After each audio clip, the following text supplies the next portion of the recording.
to start the show. You're on with Shani and you know we're gonna talk. Ordinary people and extraordinary God. Check the reference in Ephesians 5. We walking in the light and we're living in love. You know with Shani we gon' keep it intact. Cause every Monday got it coming. Yeah, we coming right back. So act like you know we get it on and poppin' at the Shani Show. You can talk to Shani anytime. Doesn't matter day or night. Shani, we're giving you light and love. We're coming on without a doubt. There's nothing you can talk about with Shani. Welcome to another episode, the last episode of November, the Sharing with Shani Show. I'm your host, Shani. I got my co-host here, Mika, fresh in the building. In her building. I always say the building because it's our building, Shani. It's our building. Yo, one day we'll be in the same building. How about that? And special guests will be joining us shortly. Mika Fresh. Special guest Miasha. It's 2 M's today. So Dr. Miasha will be coming on shortly. We look alike. You think we look alike? I don't know. Right.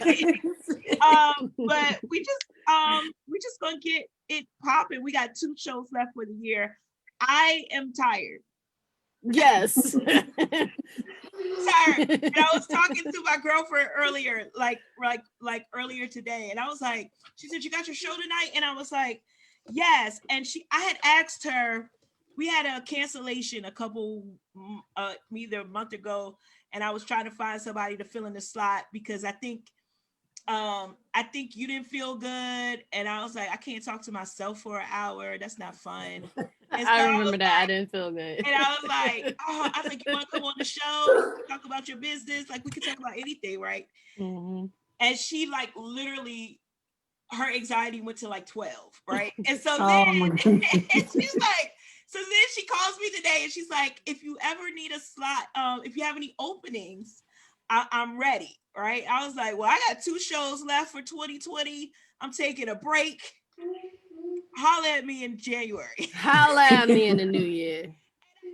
One of the reasons is because I felt this need to still do show. We took the little summer break, but we went like through the whole month of June doing shows. We only took off July. Yeah. Oh, wow. That was different for us. That was different for us. Usually we take off mid-June all the way to Labor Day. Right, exactly. We didn't do that this year. It's like we break when the students break, pretty much. Yeah. Yes. Yeah. We didn't do that this year. I'm tired. Tired of making these eyebrows. They pop shoddy. No, I was in there.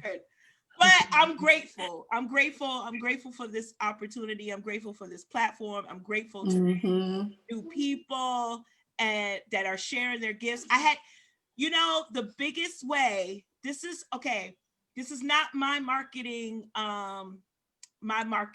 trick or rule, but a marketing guru that I know, brand marketing, is like, if an 8-year-old cannot understand what you do, you got to go back and write your pitch. Yeah. It's all about writing a pitch. Yeah. Yes. So it has to be understood by an 8-year-old. Well, a 13-year-old was watching the show with her aunt, who's my friend, and was like, what exactly is the Sharing with Shani Show? Right? And because I'm the mouth of babes, because I'm 5 years in, the Sharing with Shani Show highlights ordinary people working for extraordinary God, sharing love, light, and life. And she's like, yeah, she needs more than that. Oh, wow. Okay. Like, you know what? This is a challenge. I'm up for the challenge. Right? And I was like, really, this show is to show people that you don't have to be a pastor. Right. You don't have to be an evangelist. You don't have to be an apostle. You don't have to have any type of title. You can be Mika and operate in Mika's gift. You could be Miasha and operate in Miasha's gift. And we're all operating in our own gift, in our own creativity, in our own individuality. Mhm. Into and that. still Yes. have a whole bunch of mess and still, right? But still love God, right? Yes. And still live a purpose-filled life Mm-hmm. in spite of. That's right. And so when I said that, she's like, "Oh, I get it." She's 13. So All that was my highlight for the week. And that's like, I didn't even know I was going to share that story, but it just made sense. But yeah, so that is what the Sharing with Shani show does. And I hope we can continue to do it Mm-hmm. for as long as God says do the show. Because, like, Amen. literally, I never wanted to do the show. I was fighting in the shower. I don't want to do no radio show. Not for me. It's for everybody that comes on to That's highlight right. themselves and highlight what the things that they're doing. So with that being said, Mika, what are you doing? Highlight yourself right now. I'm Mika Fresh, and I help individuals become desirable versions of themselves. Oh, I like that. How I was like that? that. How was that? Yeah, The desire. elevator pitches, man, they give me grief.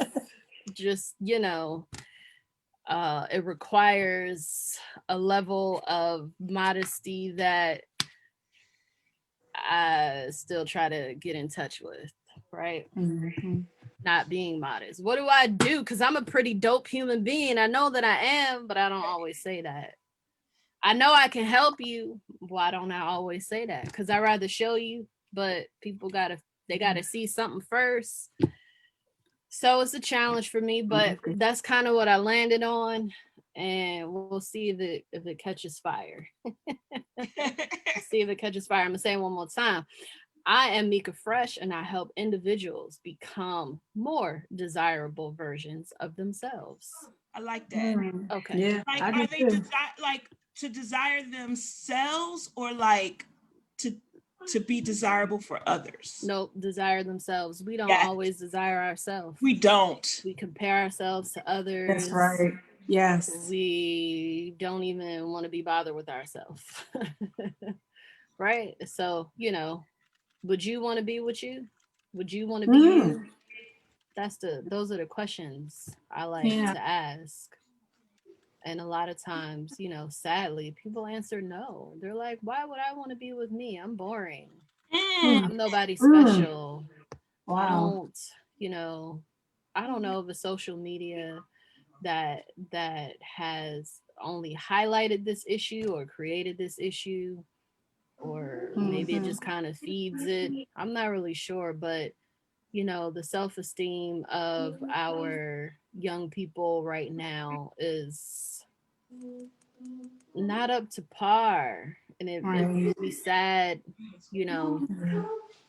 that we actually, Shani, my first, I'm gonna do it before the year is out because I keep kicking myself in the butt, but my YouTube channel is already there. I just haven't loved on it in a long time, so we're gonna start off with a segment.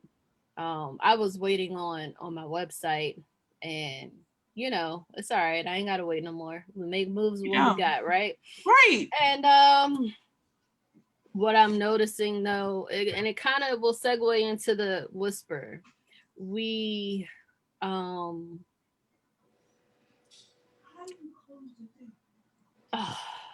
we put a lot of weight into social media. We put a lot of weight into social media. And so we put a lot of weight into what others think about us. But when you look at social media, it is highly overly sexualized. And everywhere you look, you just see body parts and flesh. I mean, I'm selling vegan butter, but for some reason you see my butt cheeks. I don't know. Is that where I'm supposed to put the butter? I put the butter on your butt cheeks. What do I do after that? I don't know. I'm so confused. But we are. it is a tricky place to be in, right? Because while, especially in my line of work, while I am encouraging self-esteem, and positive self-image and self-confidence, right? Mm-hmm. I want for people, and not just women or young ladies, right? Because young men have this issue too. I think they're just a little less vocal about it, and then the ones that are vocal, because it's not the norm, we don't listen. So um I want people to like what they see in the mirror. I get it. And sometimes taking selfies is a part of that. It can encourage that. We want to get used to seeing ourselves and being comfortable with ourselves, because a lot of people are not. I know for years I did not take a selfie. I was like, that's so vain. But it doesn't, there are other ways to look at it. However, I do see a lot of vanity on social media. Yes. I got questions. I mean, I stared at a reel for the whole 15 seconds, and the lady was doing nothing but blinking her eyes. I don't know what I was looking at. Were we selling makeup, eyelashes? Were they like minks? I don't know what was happening. I don't know. I was so confused. And it was like 15 seconds. But what was more confusing was I went back again and I looked at it because I thought I missed something. I was like, well, maybe I missed it. Maybe it's a marketing play. I don't know. I mean, it worked though, right? She had like 100,023 views and whatnot. She's literally just, Wow. the camera just panned from one side of her face to the other while she slowly blinked her eyelashes. So anyway, uh it is Wait, a I have questions. yeah. See? But was she selling eyelashes? I don't know. I think your 13-year-old friend would be confused about that too. Wow. I didn't see, a call to action. I don't know. I thought maybe she was a makeup artist or she was selling. Cause I mean, there was a lot happening in that area, right? It was glitter, it was sparkling, it was pretty, it looked good. I just wasn't really sure. But the scary part of all of this is I feel, and maybe putting this out there would be like a little plug, Shani, for some Okay. people to come on next year. This is what I'm seeing, and this is what is a little scary for me. I am seeing a lot of activity where young women are measuring themselves based on a hip hop song, right? How well I can have sex, how well I can shake my booty. Those numbers mean something for my self-worth. And that's problematic because we are all women of more than 30, all right? And we know better. Right. You can get sex anywhere. Obviously, anybody can buy a body. We've seen it.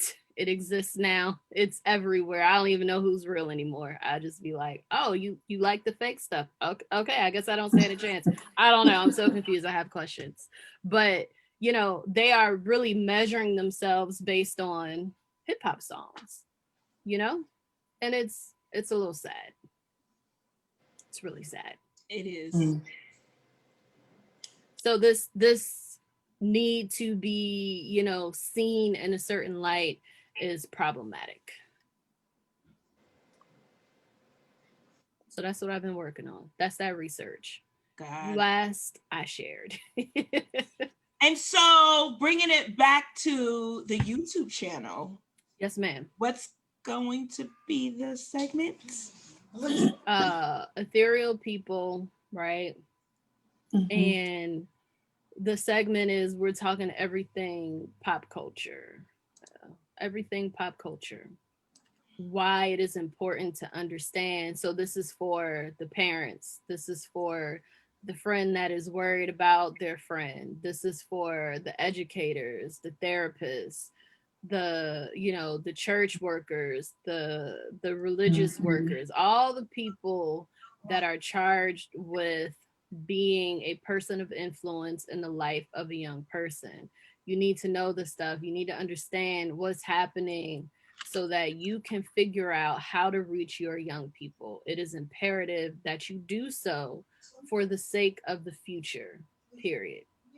You can't be out of touch That's right. and, you know, and have a youth ministry, a youth business, a youth organization, a youth anything. You got to know what's going on. You got to know what their eye is on. You got to know what they're taking in, because it's influencing their behavior, their thought processes, you know, how they see themselves. You got to understand that stuff. Okay, yes. You have to not only understand it, but you can't come chant with it, because then they're gonna call you out.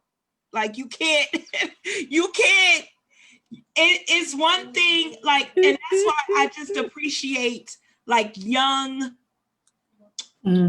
people who have their ear to the streets and their eyes and their other ear to the word, right? Because and they can connect the two, right? Yes. They connect the two in a very authentic way, because like I'm gonna be perfectly honest. Like if I hear somebody like in their 70s talking about hot girl summer, I'm not listening to them. I'm dead, right? Sean. Like I'm just. But you know what though? You want to know something? But if they say it all wrong because they can't get it wrong. Here's the thing. All right, Johnny, you got 2 little ones. I don't know. You got to revisit that perception because you know, here's the thing. I know more than I know. Oh my God. I'm just envisioning. I just had a vision when you said 70-year-old hot girl summer. I was just like, whoa, that went totally wrong. Exactly. I think that younger people can be very judgmental. Right? Oh, yeah. But you want to know why? Because they feel judged. Yes. Okay. Yes. Absolutely. And so everything that I got, you know, when I work with young people, every single premise and approach is with the whole memory of myself in mind. I remember what it was like to sit in their shoes. What I'm not doing though is making them me. You know what I'm saying? Like I'm not projecting myself onto them. I'm not assuming that they're looking at me the way I looked at somebody, you know, in my position when I was their age. I'm just keeping it all in mind for perspective. Younger people can be judgmental because they feel judged. Ageism is real, right? And we typically only highlight older ageism though, right? Like when we mistreat older people. But younger people get mistreated all the time.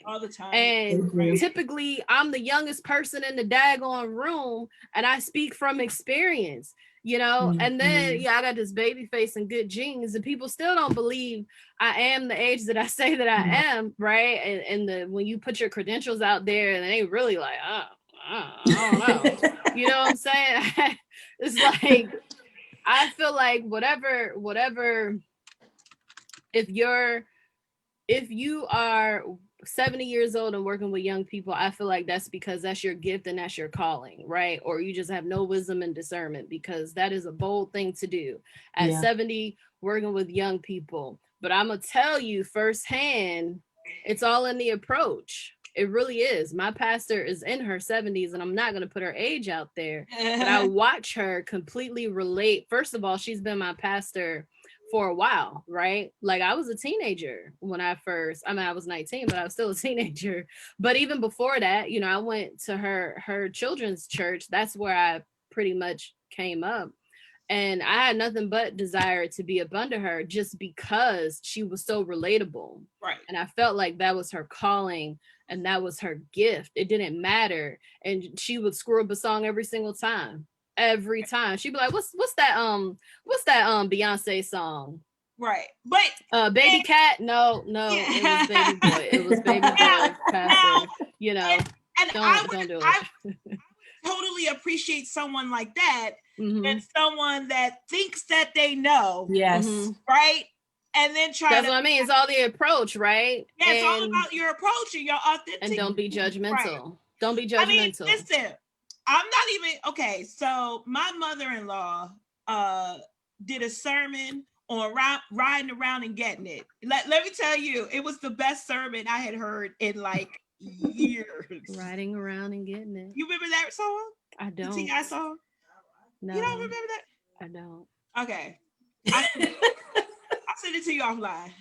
I love hip hop. So I hear you. and I I grew up in an era where like, my mother was a feminist, and so I didn't get censored for stuff, and um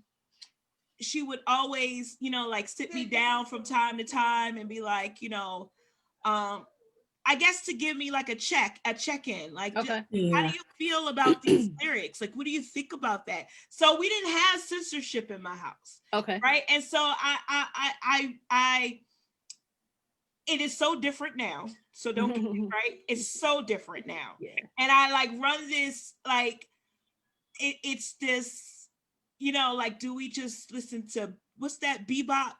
When they take all of the songs and turn them into kids Kids songs. Bop. Kids Hip hop. like, do we just go That's straight a kids setup, yo. pop? That's such a setup, though. It is. I tried that. We're gonna keep it on the Kirk Franklin Praise channel. That's it. I ain't got time for all of them questions. Some of the substitutes don't even work. You just be like, right. I'm just gonna Right. turn. Yes. And so Mm-mm. like I find myself trying to navigate through that. Like, how do I uh how do we live in the world but we're not of the world, right? Yes. Right. Right. How do I balance the two? So it's like hard. This is the conclusion that I'm drawing. Mine is only 6, about to be 7 in January, but just based on my own life, I feel like my spirituality was always different than my mother's. Mhm. And the other people around me, like, and even in my household.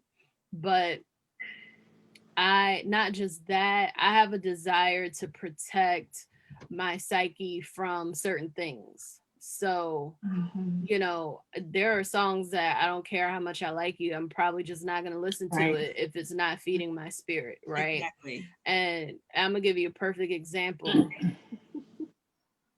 I like Eminem, right? And when his song Cleaning Out the Closet came out, that song used to give me hype in the worst way ever.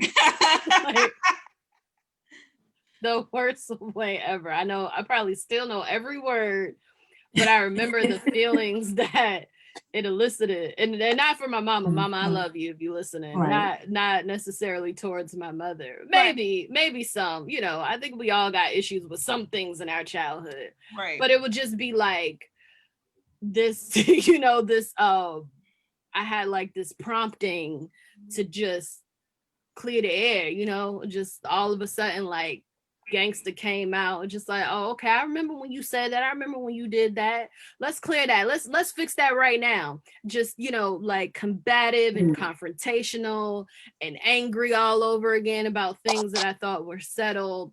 And I really didn't Mhm. like that. I didn't like that at all, because that's not who I am.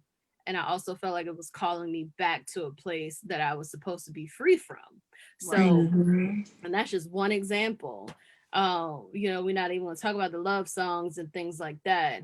And so I remember being a little young whippersnapper and being told, by not just people in the church, but even, some of the elderly people that I was around, that just watch what you listen to, right? That music is going to Mhm. get you in trouble. Yeah. And me being completely convinced that it's just a beat. Yep. Mhm. No, I don't even really know what they saying. Even worse, don't even really know what they saying. That beat, that beat just make it. Right. And I can dance, and I got more rhythm than a little bit, right? I got enough rhythm for all of us and some to spare, and I can do the dances, and I can still do it. And as soon as it come on, and as I got older, I realized, whoo, that is a spirit. And what is it doing? What is it calling me to do? You know what I'm saying? Yeah. So, And I'm not going to sit here and pretend that I only listen to gospel music, because I do not. But if a song really does grab my spirit and turn it the wrong way, it's got to go. Yeah. All right. So that is one of the ways that I really do protect myself, and I protect my daughter from it as well. I remember y'all remember SWV? Yeah. Okay, y'all remember the song Downtown? Mm-hmm. I was way too young to be singing that song. Right. All right. And you on mute, Shani. What'd you say? No, I was gonna say, don't even get me started about songs it just that I was singing and didn't even know. Like I just found out. I was 45 when I found out that Candy was about cocaine. When you posted that, I was like, that's just so wrong. It's so wrong. It's like, why? But when you think about what a lot of these lyrics do to us, right? We don't even have to know the meaning to all of it. It's sexualizing us at a very early age. We watching the videos back when videos was a thing. I don't know what they're doing right now, but I know I lived to watch a video for a song to, you know, to do the moves and be like, okay, we gonna be in the next video, girl. Me and my best friend, we wanted to be video vixens so freaking bad. It is absolutely shameful. Shameful. Jesus, where were you? It's like, we knew our come up was gonna be a video vixen, and she couldn't dance. I could dance, but she was a little cute petite girl with the long hair, and I was like, I'm gonna get a saying, and then you're gonna like seal the deal, because you're gonna be the cute girl and I'm gonna be the girl that can dance, right? But we can't do it without each other. And we used to practice our little routine and how we was gonna get down to Atlanta to be the next video vixen for whomever's video. Absolutely horrible. But it was like our values for what romance looked like was based on these songs and these movies. And when it didn't happen that way, because what? Don't nobody write stuff in real life, right? Nobody is writing this perfect love song. Nobody is writing, you know, this perfect romantic clip out of this is real life. People get on my nerves.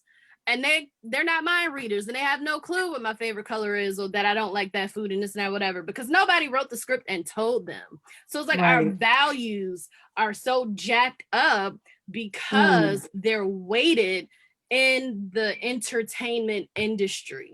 Right. And it has been from a very young age. We grew up thinking we're princesses and we kiss frogs and our perfect gentleman would appear, etc., etc. You know what I'm saying? Like, it's all in there. And when I was a child, you could not have convinced me of that. Whatever. I'm watching Beauty and the Beast. Mom, I know better. I'm not going to fall in love with the beast. It's magic. It's not real. You're talking to the wrong child, right? That's not the only thing it's promoting. It's crazy. So it's just like, the things that we see, it promotes a culture of it does. Empty vanity. We don't even know who we are. If I can't twerk, what am I less than a person? Right? I'm nobody. I'm not nobody. Nobody is gonna look at me. Nobody's gonna want me. Nobody's gonna think that I'm cute.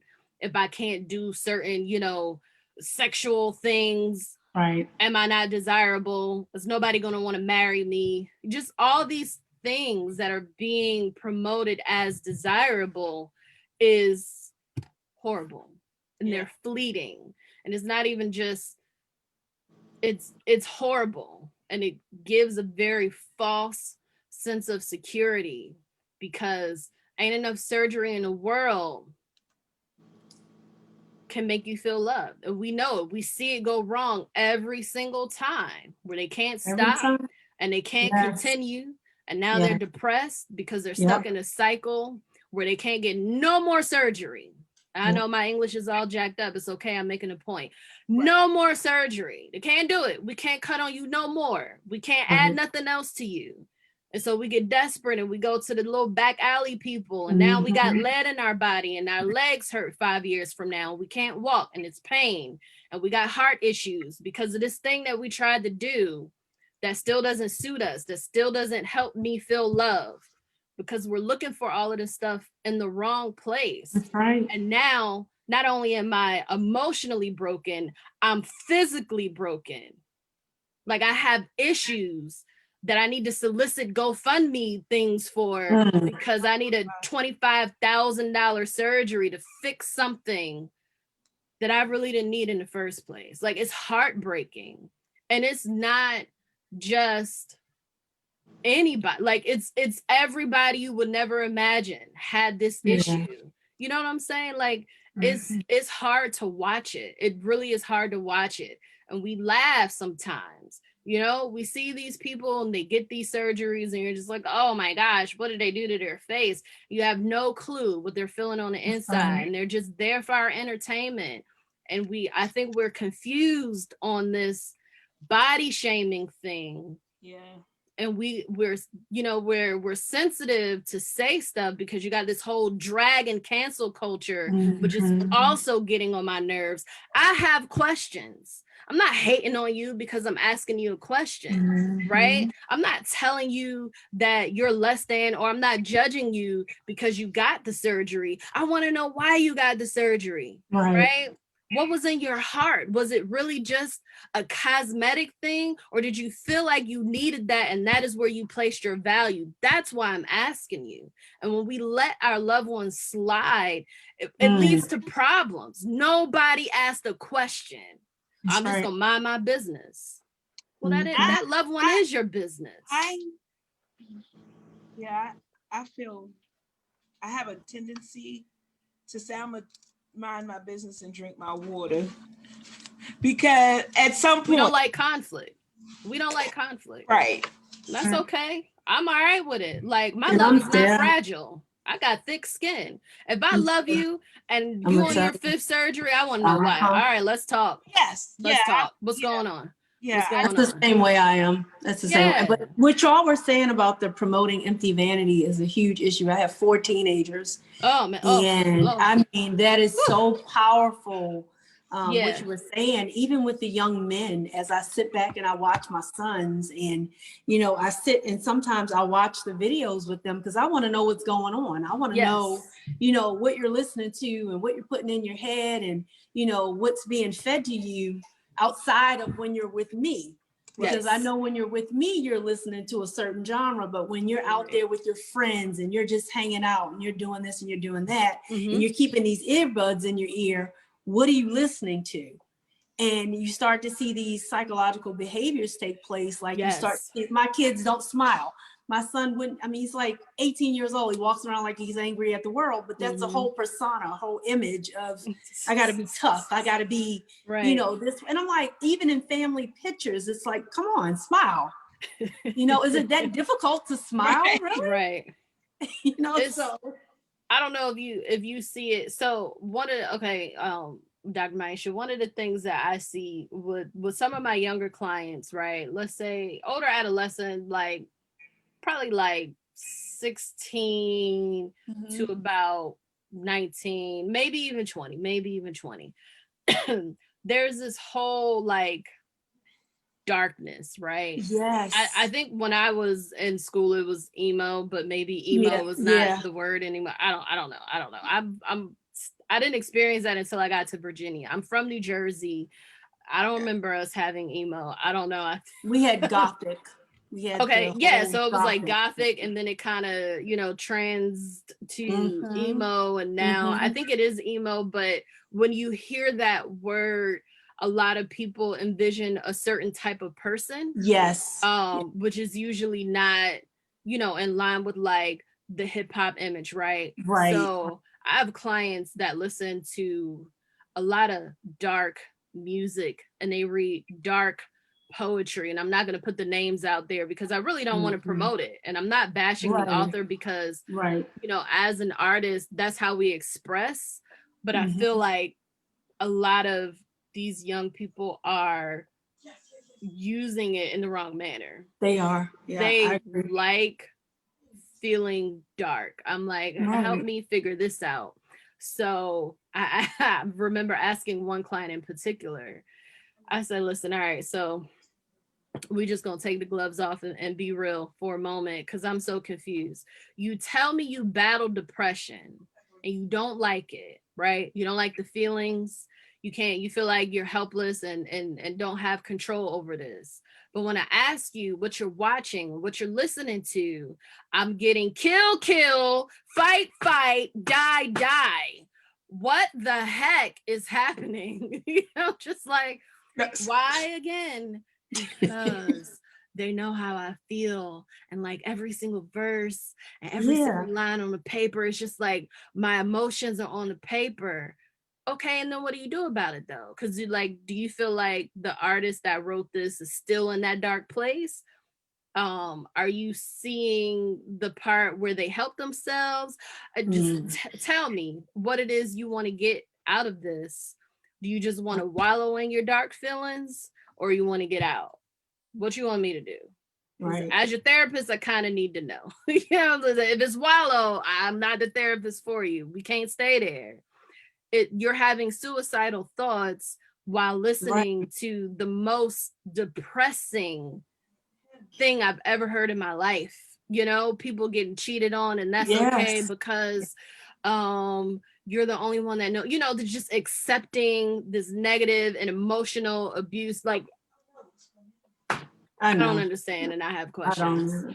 The whole thing about the drug usage. I mean, the promoting of the drug usage and popping perks and all of this, and then the kids they have some kind of disconnect with it. They don't seem to be able to correlate the two things together as to why they're walking around sad and doom and gloom all the time when you're listening to somebody that just committed suicide and told you in the song that he was literally depressed. Exactly. But because it had a hype beat, because it had, the way he flowed sound good, you listen to it and you put that into your spirit. And what do you think the outcome is going to be? Right. And that's the part they don't get. You put it into your spirit. You put it out there. You sleep with it in your ears. So this is playing all night in your ears. It becomes subliminal. They don't even realize it. Yes. Right. And it's heartbreaking to watch it happen. Especially when you see it within your own levels. You know what I'm saying? I have clients, and while I care about my clients, it hits different, when you have loved ones that are suffering from this. I had a loved one, OD and die on these drugs because we don't know how to express. And what I mentioned earlier, Shani, we don't like conflict. We're asking our children and our younger loved ones how they're feeling. They don't, and they say good or okay, we accept that. I'm not accepting that. What made it good, right? I also want to know what wasn't so good about your day. How can we reframe that so that this isn't blowing up your whole life, because so-and-so broke up with you or cheated on you or lied on you or whatever it might have been. These normal life problems that we all go through, it hits a little different for them. They don't really they don't take it that well. Right. They really don't. And I want to also interject here and say we need to also stop trying to act like kids don't have problems. Yes. Because I remember growing up. My God. And you want to know what I used to get? Why you got an attitude? You don't pay a bill for this house. Right.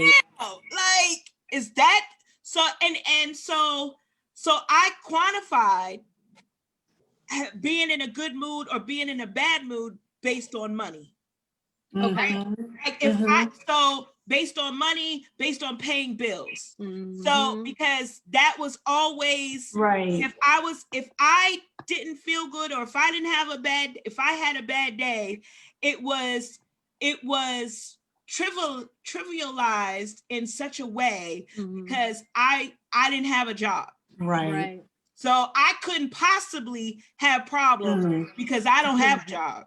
Right. Right. And I think no money, no problems. Right. And so I think it's so important. Yeah. And especially in this time of, of being in virtual school and kids not being able to be with their friends and have the same issues that we're going through with isolationism and being and tired of Zoom. Trust me, our kids are feeling the same thing. Definitely. And this COVID has totally thrown them for a loop. Let me I mean, let me their whole life introduce is. you, Miasha, because we just started talking and Yeah, I was like, and then let's we wrap gotta this go up. back. And so, but Dr. Miasha is here talking about a whole bunch of stuff, and she's and you were on the show when I was on the radio, correct? Did you do the show like 3 years ago? I was. Okay, so she's back. She's not new, y'all. She's back. You just now get to see her face. She's her first day of her Trauma to Triumph 5-day challenge started tonight on in her Facebook group. It was amazing. And she's going to talk about that in a minute. I just want to circle back real quick to you, Mika, so we don't get lost in this awesome dialogue. What's the whisper? Yeah. Right, exactly. The whisper is how will you include yourself during the holidays? Don't leave yourself out. All right. Holidays. All right. And maybe I'm only speaking for myself, about myself, to myself. It's okay. I know I have a tendency of putting family first, like completely first. I don't even know where I am sometimes. I will go to do something that I have absolutely no interest in doing.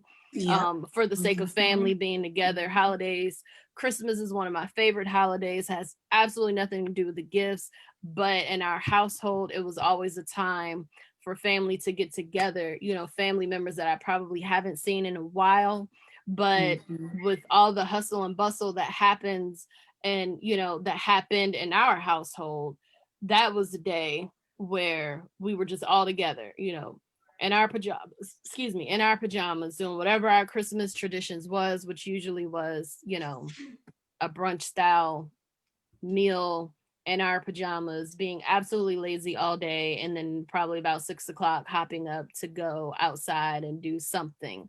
But I noticed that I was looking through text messages and everything, and I kind of almost started it again this year, where I was forgetting to include myself, right? Forgetting to love on myself a little bit, forgetting to ask myself, how can I do something for me? And I don't mean that in a materialistic way. Holidays are overwhelming in the best and worst ways, and probably at the same time for a lot of people. It's a lot to think about. We are being completely selfless and selfish. Again, there's a lot of paradoxes around the holidays. I'm a really good gift giver. I am patting myself on the back because I'm a really good gift giver. I'm a really good gift giver because I'm a really good friend that pays attention and observes and asks questions and retains that information. And when I give a gift, it really is an extension of my love for you. All right. And so a lot of work goes into that. And I'll do all of this and all of that. And then I'll kind of feel a little, I don't know, washed around, maybe not as important. It depends. It really all just depends, if I got a good gift, if I felt like somebody was paying attention to me, right? So one of the things that I learned is that I can't be judging people based on their gift. It's just right. I don't even think they did it on purpose. I just think, that's my gift, right? That's my talent, and I can't expect myself from other people. And I can give myself what I wanted. I don't have to wait for other people to give it to me. I don't have to expect that from them. And I definitely don't want to be mad at them if they missed the mark. That's so not fair. And what if this is my mess. This is my mess. I'm sharing. But what if you ask for a pea coat? Listen. And you got you got like a triple goose down. I asked for a pea coat. Yes.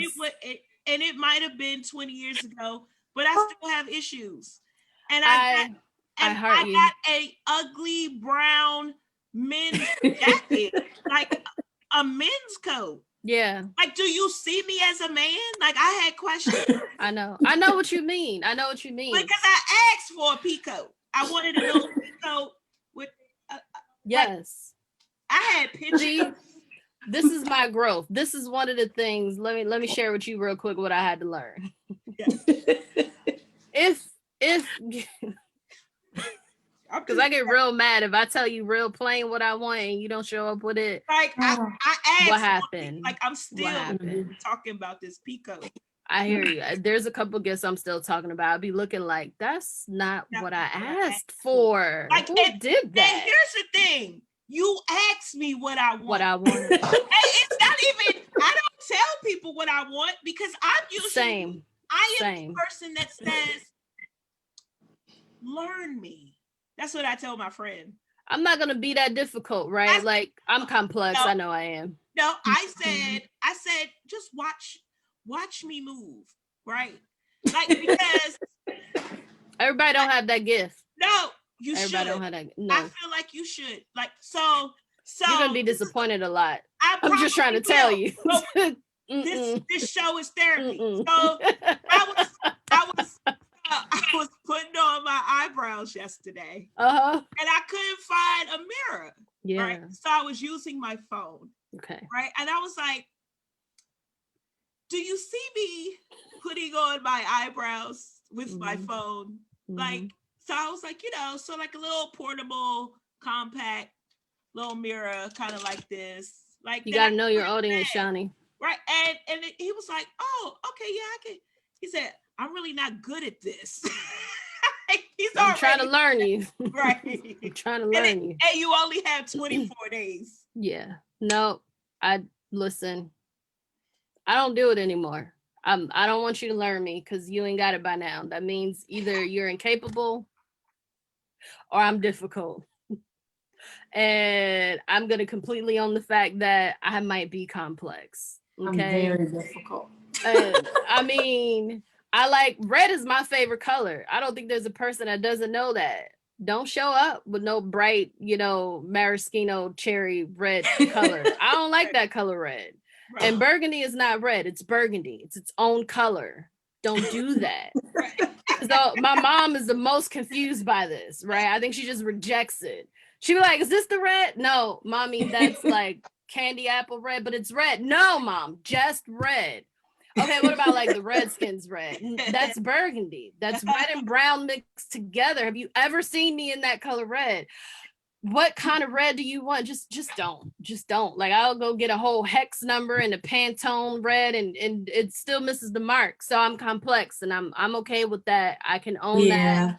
I'm totally comfortable with that. There are things that I no longer task people with anymore because I'm tired of being disappointed. I'm also tired of looking at you with the stank face. You just ain't no good friend. I don't want to do that because you're probably an excellent friend. I know you're an excellent friend. You're just a sucky gift giver.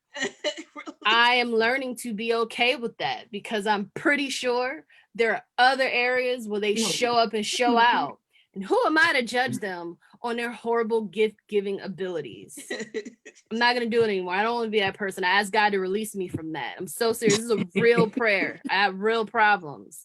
I don't want to judge my friends based on their gifts anymore.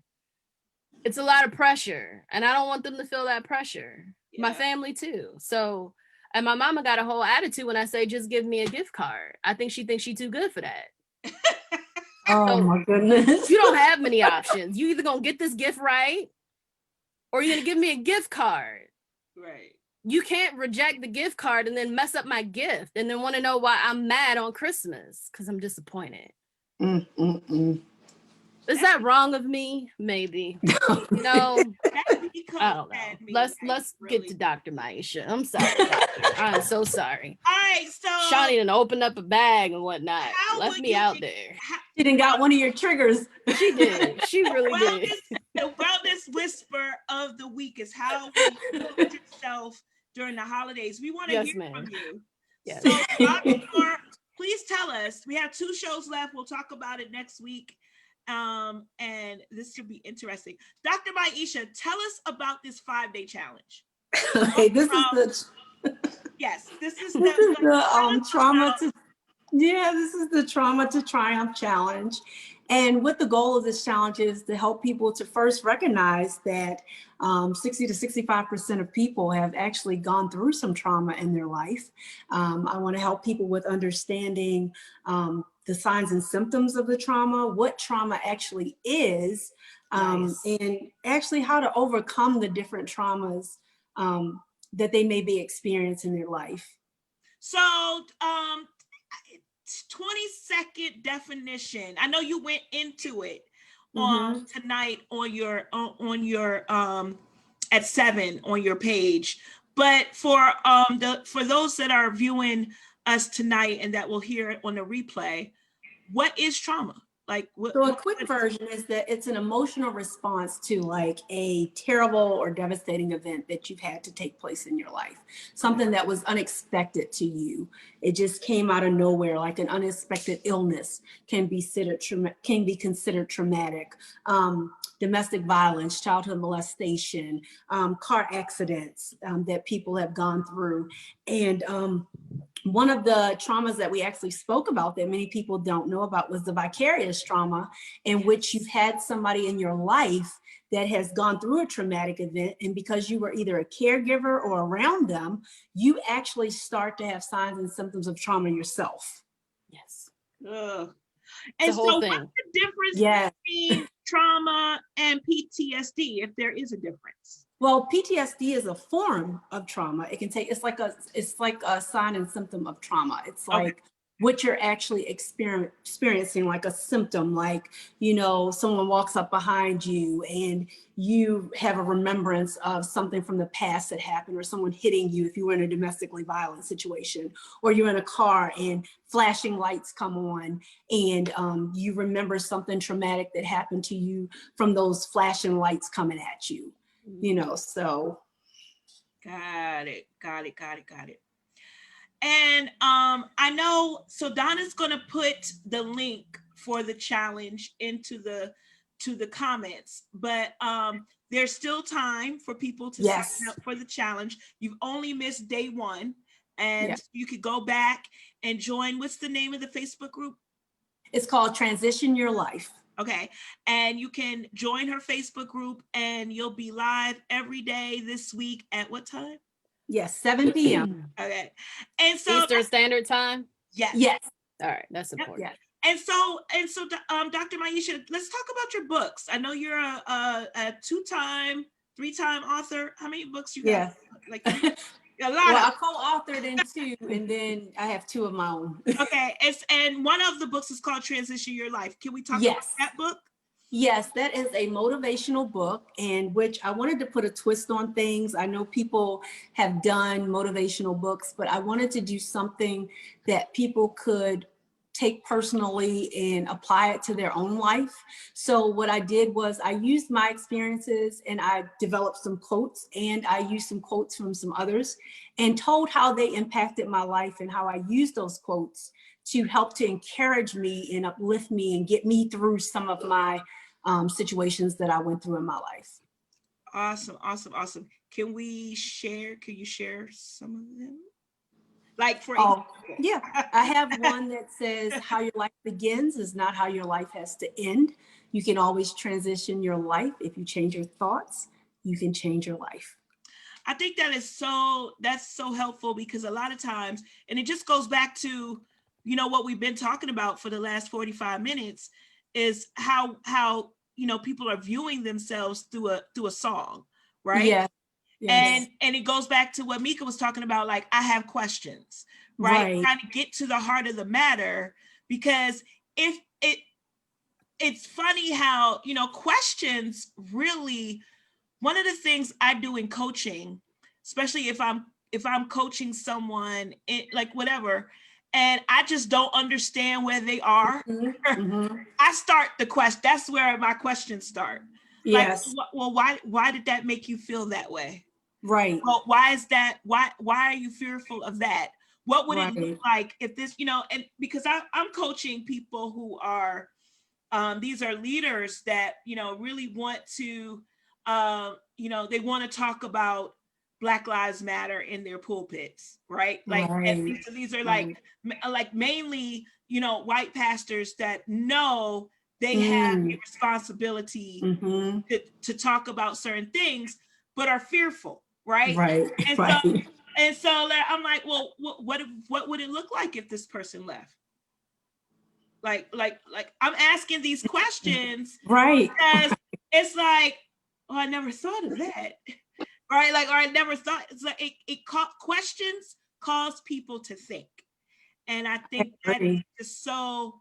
And yeah, you change your mindset, you change your life. I think that's, and that can be a form of trauma in itself, just thinking about it. You know, you're a pastor, you're an established pastor, and you tackle these issues that are complex in the community, and you have this vast fear of losing basically your livelihood, your congregation, what you feel God has called you to do, but you know also that you have an obligation to do the right thing.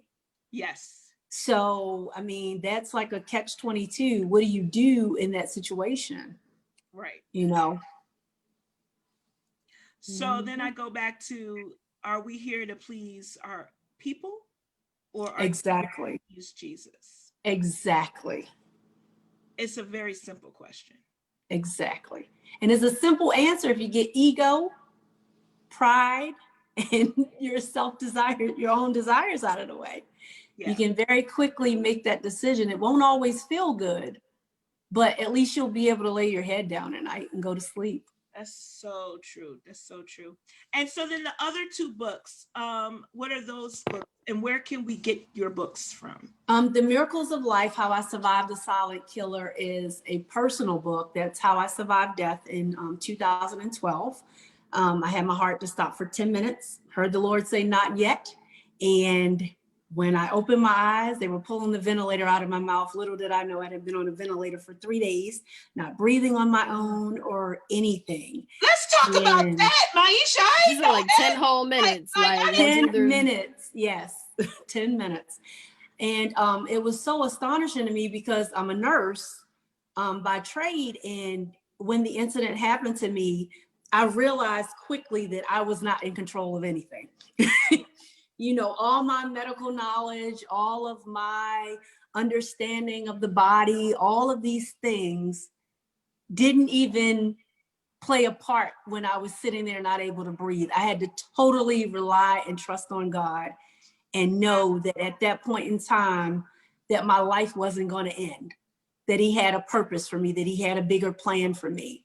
And so everything went out the window, and I just really had to trust in him and believe that he was going to get me out of that situation. And that's where I started to begin to understand trauma and the effects of trauma, because you're talking about having to get through anxiety afterwards. You know, looking in the mirror and seeing handprints on your chest from where people did CPR on you, you know, and actually revisiting these things over and over, having that fear of going outside alone and having to overcome all of these things because I had 5 children at the time. So I couldn't isolate myself in the house. You know, I couldn't be in this little box all safe, and I had a 2-day-old baby. Wow. So, you know, I had to quickly get myself together and learn to overcome a lot of that anxiety. And I spent a lot of time in the emergency room to the point where they knew my name when I came in. But, you know, I eventually had to make a decision. Is this the life that you're going to live, or do you believe what God says? Do you believe his promises? Do you trust him? Or do you trust in what you're feeling? You know, and I had to really analyze and ask myself that question. And that's why it's so important to me to help other people that may be in that situation of experiencing trauma, you know, because I'm a survivor of molestation, I'm a survivor of domestic violence. So there's people that have experienced multiple traumas in their life, and then they deal with these health issues and they can't correlate and make a connection between the two. Yep. You know, it's funny because I think I'm jumping off all these topics, but when you said domestic violence, it kind of triggered, we're in this pandemic.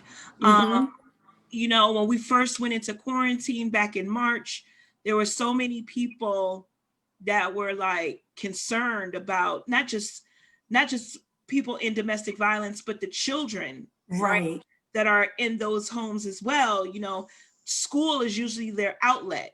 Right. And so what do you say to someone that's dealing with that at that moment? Because I joke, and it's just a joke, right? But so I don't want to joke about something like this, but I was so serious when I said, Lord, thank you that my divorce was final like years ago, because I don't think that we would have made it in this in 2020. Somebody was gonna be on Snap, and y'all know that Snap is only for women.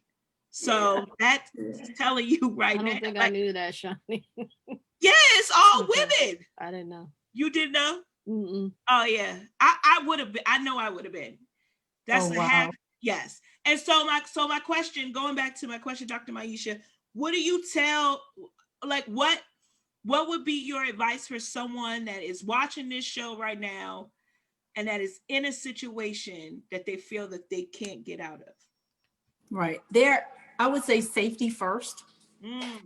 And one of the biggest things that I learned from myself dealing with it is you always have to have a plan.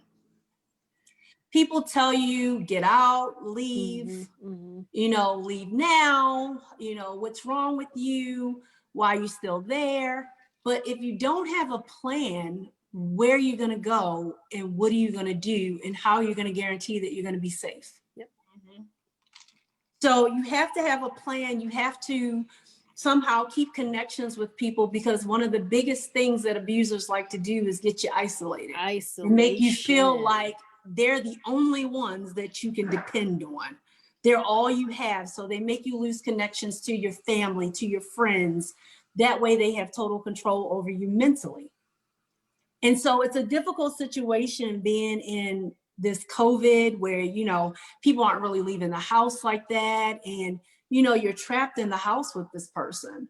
So I'm pretty sure you're on pins and needles every single day, not wondering, what the trigger is, what's going to happen, how this is going to happen, and you're looking for a way to keep yourself mentally sane. Now, I would say I'm thankful that I am a believer, but I would say pull from whatever faith that you have, whatever it is that you have to believe in, pull from that, draw from that, in order to keep yourself safe. While you have the time, start to think about a plan, start to develop a plan that you can safely carry out. You know what I mean?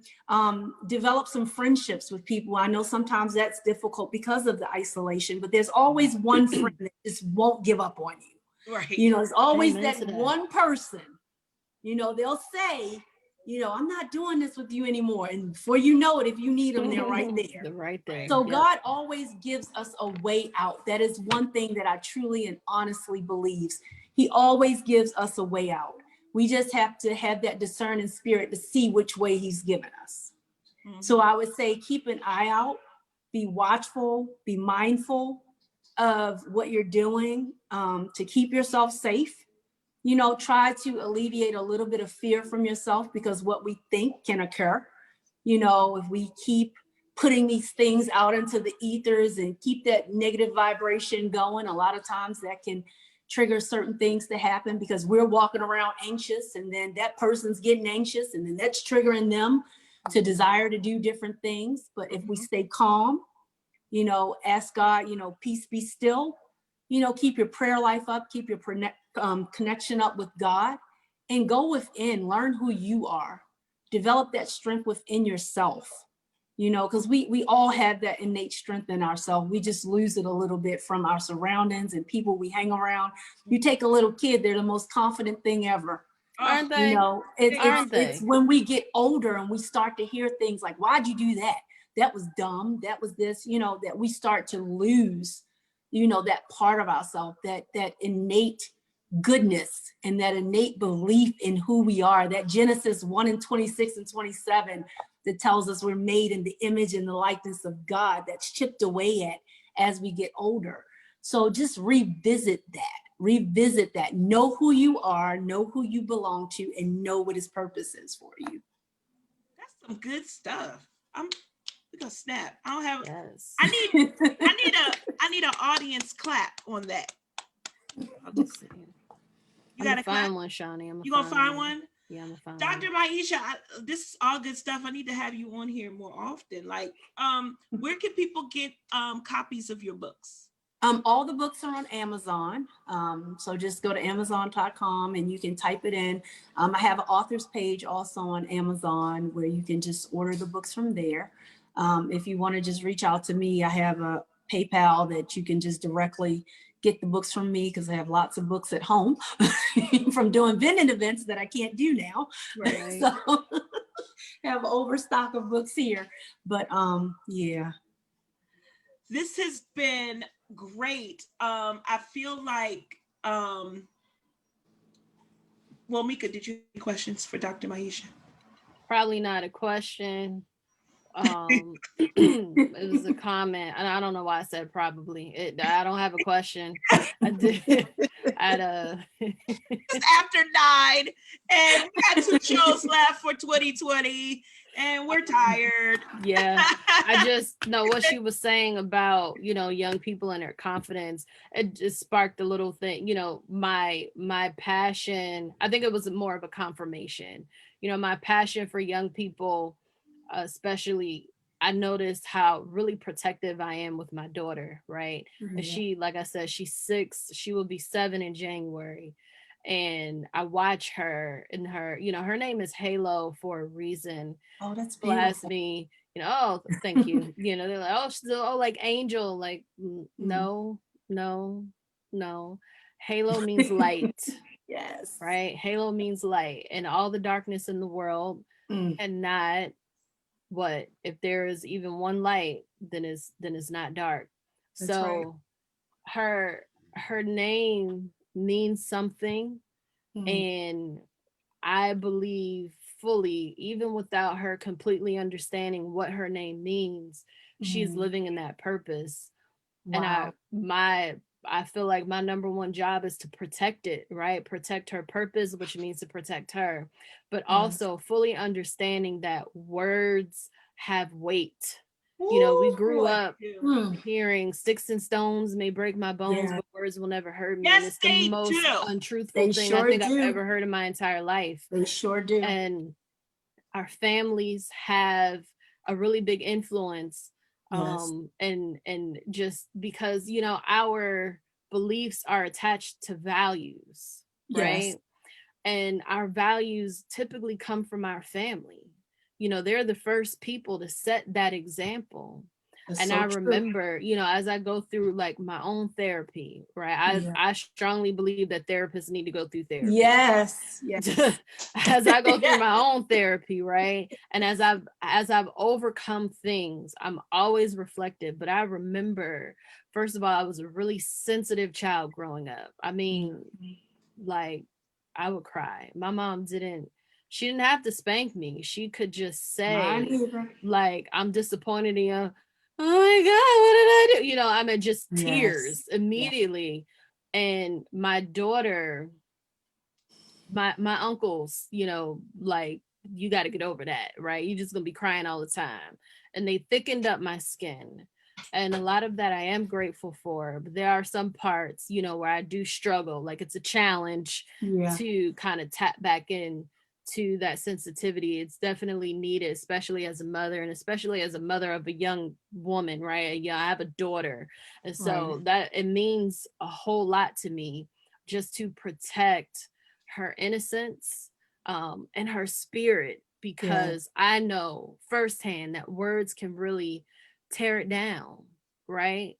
And she'll be one of those people that's searching for, just the wholeness of herself and everybody else and everything else, and never finding satisfaction Right. because I failed as a mother, right? Like, that is my number one fear, failing her in that way. If I rear a child, I'm sorry, my husband, I'm not doing it alone. I don't know if he'll ever watch this show. I don't want no problems with that. But if we right, don't um get that, I think just the number one goal is for her to know, first of all, whose she is. All right, you are a Yes. child of God, and like Yes. Dr. Maisha said, Genesis 1, and how we are made in His image. Yes. And that's, it's funny she said that. I've been studying, because there are times where I don't feel love, right? I don't feel it. I give really hard, and there are times where I don't feel that in return. And Yes. so when I feel that way, I'm like, okay, I need to tap into God's love for me. And so I've been studying Song of Solomon. And because the whole thing is a love song, and it's a big old love letter. And what can be really confusing at first is understanding that this is not between a man and a woman. Right. And that's what makes it so beautiful. And when I read these words, I can't help but like cry, right? And feel super important and loved and valued and cherished and just all of that, because those words, you know, are a reflection of how God feels about his children. Yes. And in that, I also want my daughter to feel that same love, right? As much as I can humanly do it.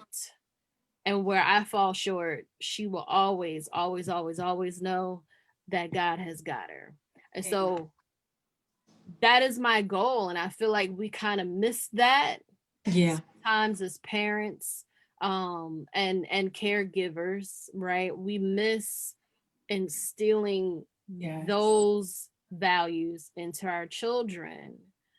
And when they're teenagers, I'm not ever going to say anything is too late. It just becomes more challenging. Because so many, you know, outside influences have already gotten to them. You know, I remember being my daughter's age, like she's totally different. That inner city life is a mess.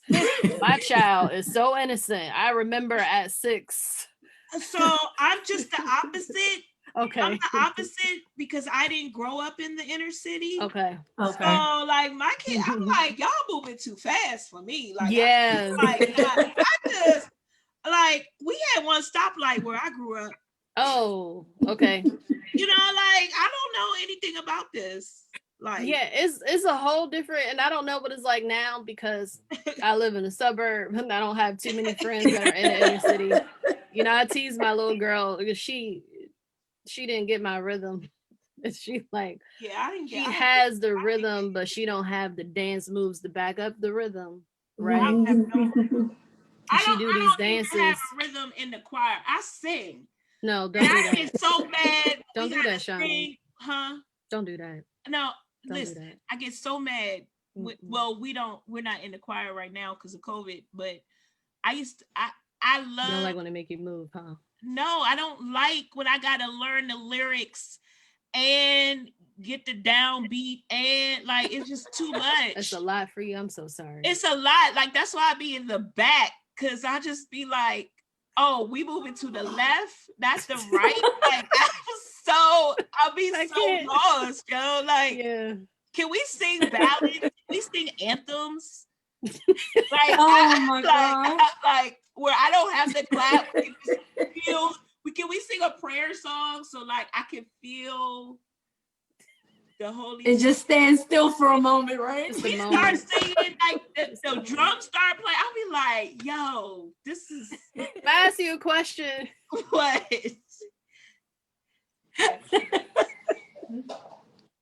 Like, what does it feel like for you? You said when a drums start, I want to know, do you feel anxious in that moment, Shani? Oh, hot. Do you feel pressure? Because you know, when you go to a black church, that's a whole thing. It is. And you get kicked out of the choir for messing us up. And thank God I'm Presbyterian because the Presbyterian, because you know, there's a saying with the frozen chosen. But here's the problem.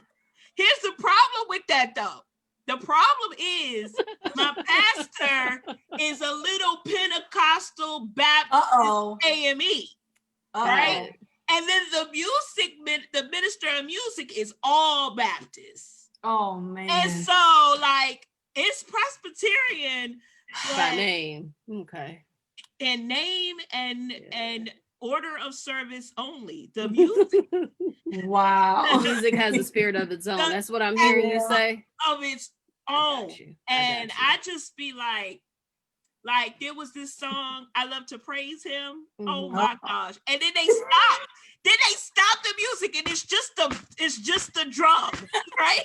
So we're supposed to make our own beat. Like foot stomping and the hand clapping. Yeah. I'll be like, That's the best when they stop the music. Yeah. I'm like, why are we Get the double vamping? clap. Why are we vamping? No, I can't double clap. No. Okay. I'm sorry. I won't ask no more questions. That's not my gift. It's okay. At least you know. Yeah. I don't think my daughter has realized that just yet. Don't tell her. I'm not. Do not tell her she can't dance because they told me, and I didn't dance for 20 years. I still don't dance. I could have been practicing. I just do two-step. That's it. That's the extent of it. Okay. I mean, you can do a two-step to any two-step. I won't tell her that because I don't want to dim her light, right? I won't mess up her spirit that way. Yeah. I just kind of, I'll just redirect a little bit. She do this thing where she be like, listen, because I don't know if y'all can see this. Hold on, Shani. She do this thing. She be like, want to see the new dance I learned, Mom? And immediately I have to get this together. All right. And then I don't really know what the song is that she learned to dance to. And I be trying to figure it out because this is what I see. And I was like, where'd you learn that? It's a whole lot of shoulder movement. Like the shoulders go this way and her head kind of, I don't know, there's this turtle thing. It's kind of hard to watch. And what I said to her was, we're going to have to get you to an inner city somewhere, all right, where this is how Mama learned. I don't know what they're doing in the suburbs, but I'm having a hard time raising a child that can't dance. Well, I will say this, Mika. I will say this. Mm-hmm. The dances of this day is a lot of shoulder and arms. It's very limited. We're not talking about Millie.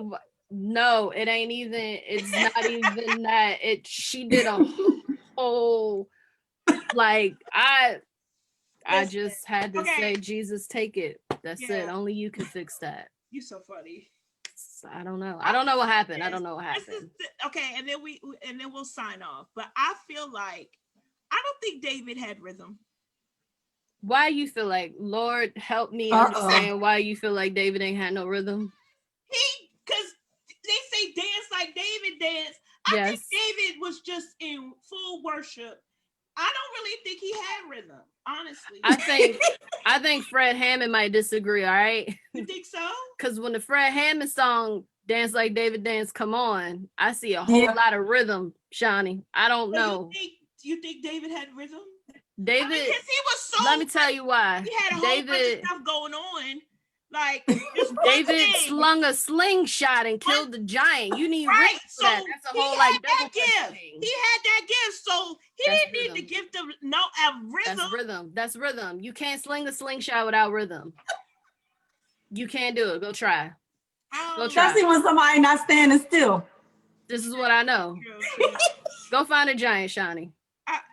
I'm be slinging giants. I love y'all. Thank you. This was fun. And I love you, despite the fact that you ain't got no rhythm. It's okay. I'm not gonna take your black card. I won't do it. Please don't, because please don't. Can you braid? Yeah. What? Can you braid? Oh man, Shani. Yeah, see, I made up for my dancing. I can braid. Okay, what else? Okay. Can you double dutch?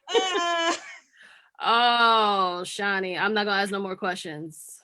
Your street cred is on the line here. I mean, I grew up in upstate New York. I hear you. I hear what you're saying. Only black girl. Like, I mean, that's rhythm too. Like, you gotta get in when you get in. I used to be like, okay, it's 2 ropes. Like, yes, it is. It is 2. Okay, what else? It's definitely 2. What else? I know we used to do cheering. We used to do cheering. Yes, but the cheering requires rhythm. I can't. A whole lot of it. What else? I'm losing my black card the longer I stay. I think it was lost. It's lost? And it was lost, and I was trying to redeem it for you when I asked if you could braid. Oh, no. But You're not giving me a whole lot to work But with, though. I know people that can. That should be good. I'm resourceful. Okay. Okay. Yeah. I'm gonna take that. I'm just The trauma to triumph challenge. Dr. Miasha's 5-day challenge. Please join it now. The link is in the comments on Facebook Live. Thank you so much, Dr. Miasha, for coming on tonight. Don't be a stranger to the show. Mika, as always, we never know what we're going to talk about. And then I'm like, I love it. It's so funny. Show. Yeah. Right? It's a good show, right? Dr. Miasha's funny. The Sharing With Shani Show highlights ordinary people working for an extraordinary God. We have spoken word artists and writing coach, Keziah. Ooh, Keziah, that's pretty. Yes, she's awesome. And we'll talk about everything that she wants to talk about. I could make a whole poem out of her name real quick, right? All right, I won't do that. I'll save it for next week. We'll end the year with Dr. Oliver T. Reed on You Are the Solution. Based on Mika, your wellness whisper for like a couple weeks ago when you said, you are what you've been looking for. You are what you've been looking for. That's been in my spirit ever since. All right. Thank you so much. Love you guys. This is the Sharing With Shani Show, highlighting ordinary people working for extraordinary God, sharing love, light, and life. Thank you. God bless you, and peace. Peace.